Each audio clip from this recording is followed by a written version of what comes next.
आज हम class 12th subject देखेंगे बायोलॉजी और बायोलॉजी के अंतर्गत अध्याय 10 मानव कल्याण में सूक्ष्म जीव के बारे में आज अध्ययन करेंगे, जिसमें एक क्वेश्चन है एकल कोशिका प्रोटीन SCP, जिसको बोला जाता है SCP सिंगल सेल्स प्रोटीन। तो एकल कोशिका प्रोटीन क्या है और इसके महत्व क्या है, ये जनरली अध्याय 10 में जो है पूछे जाने वाले क्वेश्चंस में से एक है, जिसको पूछा ही जाता है। तो पहला देखते हैं एकल कोशिका प्रोटीन SCP क्या है। तो सिंगल सेल्स प्रोटीन जो होती है, सिंगल सेल्स प्रोटीन ऐसे बहुत सारे जो है माइक्रो ऑर्गेनिज्म होते हैं, सूक्ष्म जीव होते हैं, जो क्या करती है, मनुष्यों की हेल्प को लेकर के, मनुष्यों को हेल्थ के लेकर के वो एज अ फूड मटेरियल के रूप में रिक्वायर रहती हैं। यानी कि उसको हम लोग क्या करते हैं, अपने बॉडी के लिए फूड सप्लीमेंट के रूप में ले सकते हैं। तो ऐसी जो है मनुष्यों की जैसे बढ़ती जनसंख्या है, उसके अनुरूप जो है उसी प्रकार से फूड सप्लीमेंट के रूप में कुछ माइक्रो ऑर्गेनिज्म है, जैसे कि आप लोग सभी जानते हैं मशरूम है। तो मशरूम एक प्रकार जिसमें 70% क्या होती है, प्रोटीन पाई जाती है। और उस मशरूम में जो है 70% प्रोटीन होने के साथ साथ जो है 30% जो है उसमें माइक्रो ऑर्गेनिज्म होते हैं, जिसको एज अ फूड मटेरियल के रूप में हम लोग क्या करते हैं, लेते हैं। तो उसी के बारे में पढ़ते हैं। एकल कोशिका प्रोटीन का डेफिनेशन देख लेते हैं। पशु तथा मानव पोषण के लिए प्रोटीन के वैकल्पिक स्रोत के रूप में एकल SCP प्रोटीन का इस्तेमाल किया जाता है, उपयोग किया जाता है। तो पशु तथा मानव पोषण के लिए जो है प्रोटीन के वैकल्पिक स्रोत हम लोग क्या किए हैं, उसका वैकल्पिक स्रोत के लिए एकल कोशिका प्रोटीन का उपयोग करते हैं। यहाँ पर देख सकते हैं कि सूक्ष्म जीवों को प्रोटीन के अच्छे स्रोत के रूप में जितने भी माइक्रो ऑर्गेनिज्म हैं जो हमारे लिए बेनिफिशियल हैं, तो उसमें हम लोग क्या करते हैं, जो लाभदायक जो सूक्ष्म जीव होते हैं वो प्रोटीन के अच्छे स्रोत होते हैं। अच्छे स्रोत के रूप में बड़े पैमाने पर उत्पादन किया जाता है। वास्तव में अधिकांश लोगों द्वारा जो है मशरूम भोजन के रूप में खाए जाते हैं। सभी को पता है कि मशरूम जो होते हैं वो जो है सूक्ष्म जीव का अच्छे स्रोत माने जाते हैं, है ना। अच्छे प्रोटीन का सूक्ष्म जीव को प्रोटीन का अच्छे स्रोत किसके माने जाते हैं, मशरूम है, तो भोजन के रूप में लिए जाते हैं। तो अतः बड़े पैमाने में मशरूम संवर्धन का एक प्रकार का बड़ा उद्योग है ना, बड़ा हुआ उद्योग है, जिससे अब विश्वास होने लगा है कि सूक्ष्म जीव आहार के रूप में स्वीकार्य हो जाते हैं या हो जाएंगे।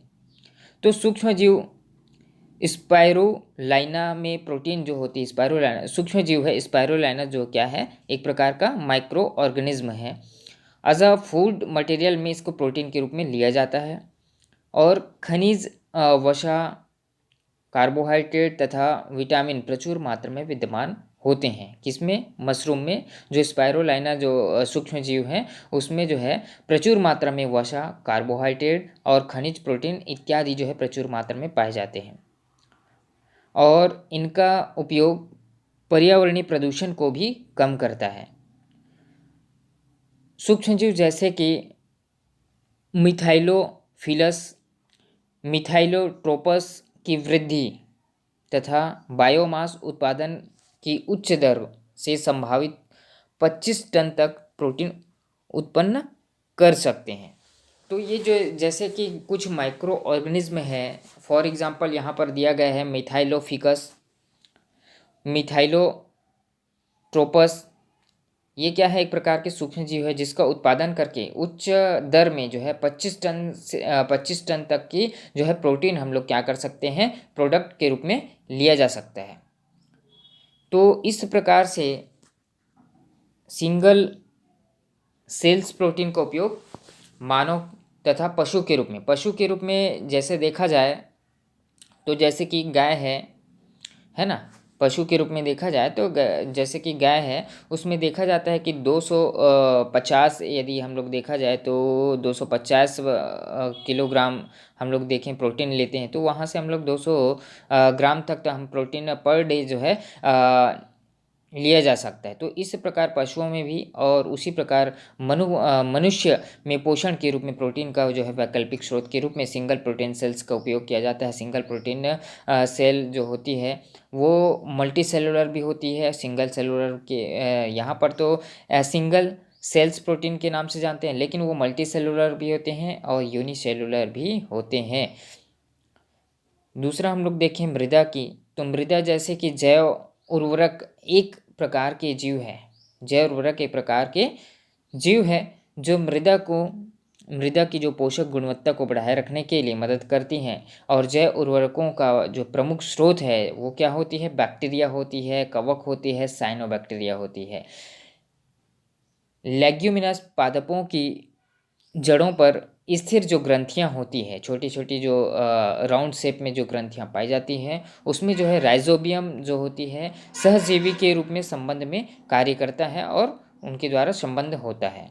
और यह जीवाणु वायुमंडल नाइट्रोजन को स्थिरीकरण कर कार्बनिक रूप से परिवर्तित कर देते हैं और पादप इनका उपयोग पोषकों के रूप में करते हैं और यह भी वायुमंडलीय नाइट्रोजन को स्थिर कर सकते हैं और इस प्रकार मृदा में नाइट्रोजन अवयव बढ़ जाती हैं।